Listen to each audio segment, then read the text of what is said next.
सुबह की पहली किरण जब शांतिपुर गांव की कच्ची गलियों पर पड़ी तो ओस की बूंदें हल्की धूप में चमक रही थी। मुर्गे की बांग, गायों की घंटियों की आवाज और दूर से आती चाक पर घूमती मिट्टी की खर्रखर। पर इन सब के बीच एक आवाज रोज गूंजती थी। अरे ओ केशव, आज किसका काम बिगाड़ने आया है? चौपाल पर बैठे बूढ़े रामू काका हंसते हुए बोले। गांव में ठहाका गूंज उठा। केशव वहीं खड़ा था, दुबला पतला शरीर, आंखों में थकान, पर भीतर कहीं उम्मीद अभी जिंदा थी। काका, मैं काम बिगाड़ता नहीं, बस किस्मत साथ नहीं देती। एक नौजवान बोला, तेरे साथ तो किस्मत भी छुट्टी पर रहती है। केशव ने सिर झुका लिया। उसके कदम भारी थे, लेकिन पेट की आग उसे आगे बढ़ा रही थी। दोपहर की तेज धूप, खेतों में मजदूर काम कर रहे थे। बीच में ऊंचे तख्त पर बैठे थे ठाकुर जमींदार। केशव हाथ जोड़कर सामने खड़ा हुआ। मालिक, मुझे काम मिल जाएगा क्या? ठाकुर ने उसे घूर कर देखा। तू? अरे तेरे हाथ लगते ही बैल बैठ जाते हैं। मालिक, आज जी जान लगा दोगा। ठाकुर ने कुछ सोच कर कहा। ठीक है, अगर काम ठीक से किया तो मजदूरी दूंगा, नहीं तो खाली हाथ जाएगा। केशव ने हल उठाया। धूप सिर पर आग बरसा रही थी, पसीना आंखों में जा रहा था, हाथ छिल गए थे, पर उसने एक भी पल आराम नहीं किया। शाम ढली, आसमान लाल हो गया। केशव ने आकर कहा, मालिक, काम पूरा हो गया। ठाकुर ने खेत देखा। अचानक एक बैल बैठ गया। ठाकुर चिल्लाया, देखा, तेरी पनौती, बैल भी बैठ गया। मालिक, वो तो थक गया होगा। चुप, मजदूरी चाहिए, निकल यहाँ से। गांव में फिर हंसी गूंजी। केशव की आंखें भर आईं, पर उसने कुछ नहीं कहा। वो चुपचाप घर की ओर चल पड़ा। रात का सन्नाटा, मिट्टी के घर में दिया टिमटिमा रहा था। माँ चूल्हे के पास बैठी थी। आ गया बेटा। केशव चुप।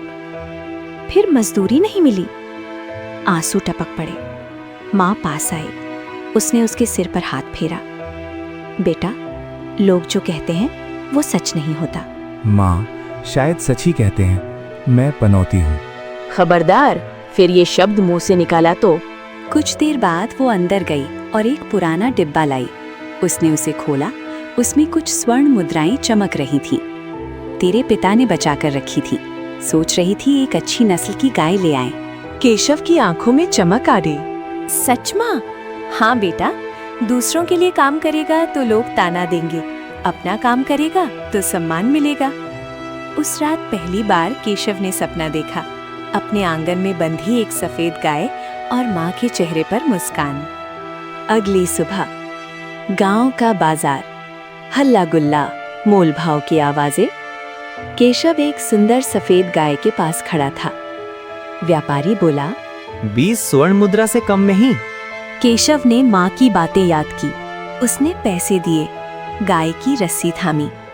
दिल में खुशी का सागर था। अब सब बदल जाएगा, उसने खुद से कहा। जंगल का रास्ता। 3 आदमी पेड़ के नीचे बैठे थे। पहला बोला, अरे भाई, ये गधा कहाँ ले जा है? केशव हंसा। गधा नहीं, गाय है। दूसरा जोर से बोला, अरे अंधा है क्या? साफ गधा है। लगता है बेचारा ठगा गया है। केशव का आत्मविश्वास हल्का डगमगाया। नहीं, मैंने खुद देखा था। वो आगे बढ़ा। कुछ दूर एक साधु बैठा था। बाबा, ये गाय है बा? साधु ने आंखें बंद की, फिर बोला, बेटा, ये गधा है, व्यापारी ने धोखा दिया। केशव का दिल थक से रह गया। सच? अगर चाहो तो मुझे दे दो, 1 स्वर्ण मुद्रा दूंगा। क्षण भर की कमजोरी, और उसने रस्सी छोड़ दी।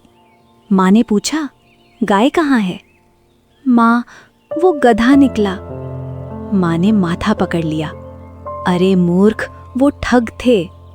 केशव जमीन पर बैठ गया। माँ, मैं इतना कमजोर क्यों हूँ? उसकी आवाज टूट गई। दिया पूछने लगा। बाहर अंधेरा था और भीतर उससे भी गहरा अंधेरा। शाम का समय, तालाब किनारे पीपल का पेड़, हल्की हवा चल रही थी। पानी में डूबता सूरज लालिमा बिखेर रहा था। गौरी वहां खड़ी थी। आंखों में चिंता। केशव धीरे धीरे उसके पास आया। गौरी, तुमने बुलाया था? गौरी ने मुड़कर देखा। उसकी आंखें नम थीं। केशव, पिताजी ने मेरी शादी तय कर दी है। जैसे किसी ने केशव के सीने में पत्थर रख दिया हो। क्या? किससे? शहर के धनवान व्यापारी से। अगले महीने सगाई है। कुछ पल सन्नाटा। और तुम? गौरी की आवाज कांपी। मैं तुम्हें चाहती हूँ। ये सुनकर पहली बार केशव की आंखों में दृढ़ता जगी। नहीं गौरी, मैं तुम्हें किसी और की नहीं होने दूंगा। मैं कुछ कर दिखाऊंगा। गौरी ने हल्की हंसी में दर्द छुपाया। तुम? लोग तो तुम्हें पनौती कहते हैं। केशव ने गहरी सांस ली। आज तक मैं खुद भी मानता था, लेकिन अब नहीं। अगले दिन चौपाल पर भीड़ जमा थी। ठाकुर साहब ऊंचे आसन पर बैठे थे। केशव उनके सामने खड़ा था। ठाकुर साहब, मैं गौरी से विवाह करना चाहता हूँ। भीड़ में फुसफुसाहट। ठाकुर ठहाका मारकर हंसे।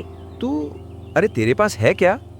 मेहनत है। मेहनत? ठाकुर बोले, अगर 1 महीने में मुझसे ज्यादा धनवान बन गया तो गौरी तेरी, नहीं तो गांव छोड़ देगा। गांव में हंसी गूंज उठी। सुन लिया, पनौती राजा बनेगा। लेकिन इस बार केशव चुप नहीं था। उसकी आंखों में अजीब सी आग थी। मंजूर है। ठाकुर चौंके। सोच लिया।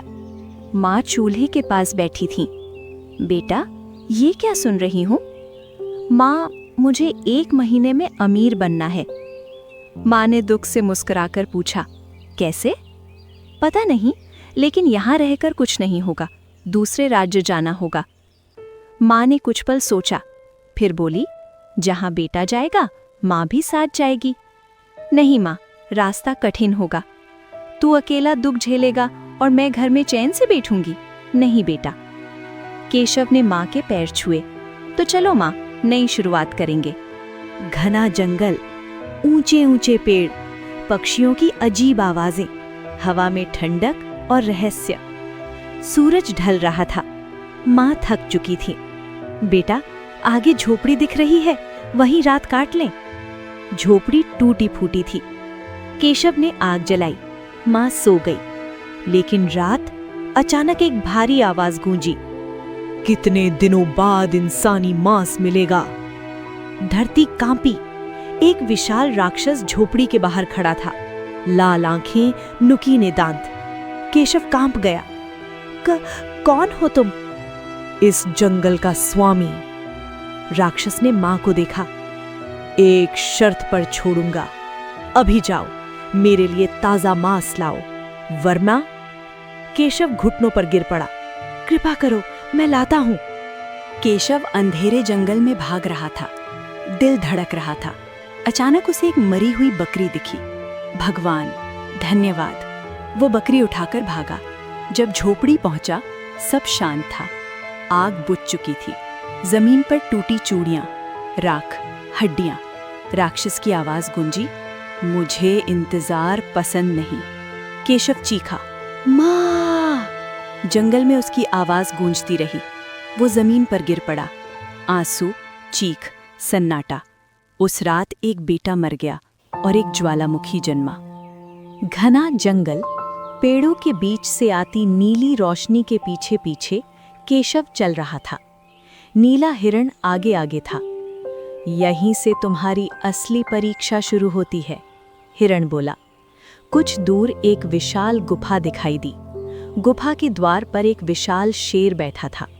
उसकी आंखें अंगारों की तरह चमक रही थीं। शेर गरजा, जो भीतर जाना चाहता है पहले पहेली सुलझाए। केशव बिना डरे खड़ा रहा। पूछो, शेर बोला। ऐसा कौन है जिसने न कभी झूठ बोला न कभी सच?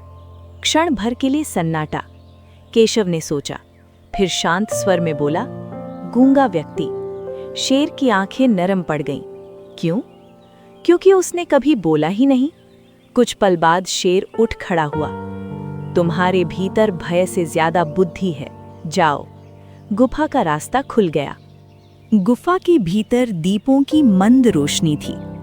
बीच में एक महर्षि तपस्वी ध्यान में लीन बैठे थे। उनकी जटाएं कंधों तक लटक रही थी। चेहरे पर तेज था। केशव उनके चरणों में झुका। गुरुदेव, मुझे राक्षस का अंत करना है। महर्षि ने आंखें खोली। बदले के लिए? नहीं, न्याय के लिए। महर्षि की आंखों में संतोष झलका। 3 प्रश्नों के उत्तर दो, तभी शक्ति मिलेगी।